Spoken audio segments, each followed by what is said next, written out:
Another commercial that got a lot of attention was So God Made a Farmer, and this was a Dodge commercial, which is really fascinating. Lots of little tidbits of information on this story, or on this commercial. It was a 2-minute long commercial, okay? And each, like 30 seconds cost $4 million. So that was a $16 million commercial, which is incredible. Yeah. Just to air it. I mean, thankfully it cost $1.75 to produce. They had to license some stills and copy and paste a speech from the 70s, but sorry, continue. And that speech was by a conservative radio host, Paul Harvey. And you know, it was a nostalgic moment for older individuals. I wasn't familiar with Paul Harvey, but he gave a speech, and the speech's name was So God Made a Farmer. But here's another interesting thing. A commercial similar to that was actually posted on YouTube in 2011 by farms.com.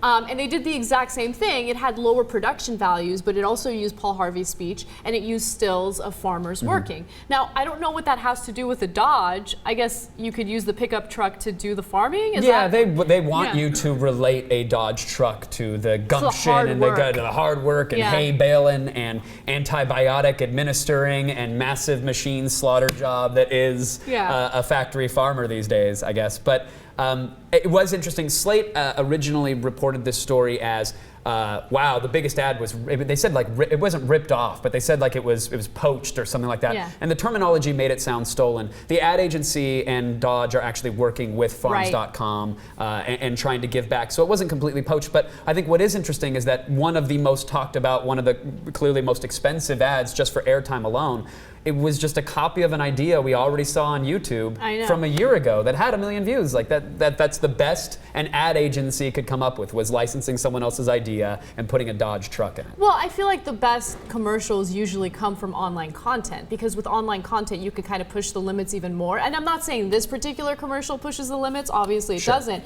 But they had Psy popping out of a pistachio. So they managed to take Gangnam Style and make him relatable to nuts. How come no one is talking about that? I enjoyed that commercial. Did you really? Everyone, because aren't we done talking about Psy and Gangnam Style? It doesn't matter if it's pistachios or the Ellen Show or something like. Aren't we done with that? No, I always need a little more Psy in my life. Are you guys kidding me? That commercial was great. The dancing pistachios? Oh, no. This is un-American. No, and you would probably still defend the California raisins if need be, right? It's anti-South Korean. They made the food seem like people. Guys.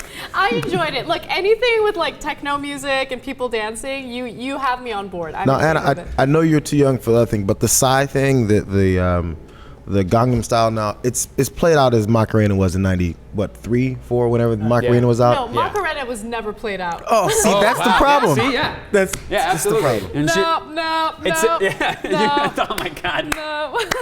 I'd love to see you at Avalon with a pacifier in your mouth, whipping out the Macarena, and then if she's really drunk, she'll whip out the chicken dance. Oh, the chicken dance.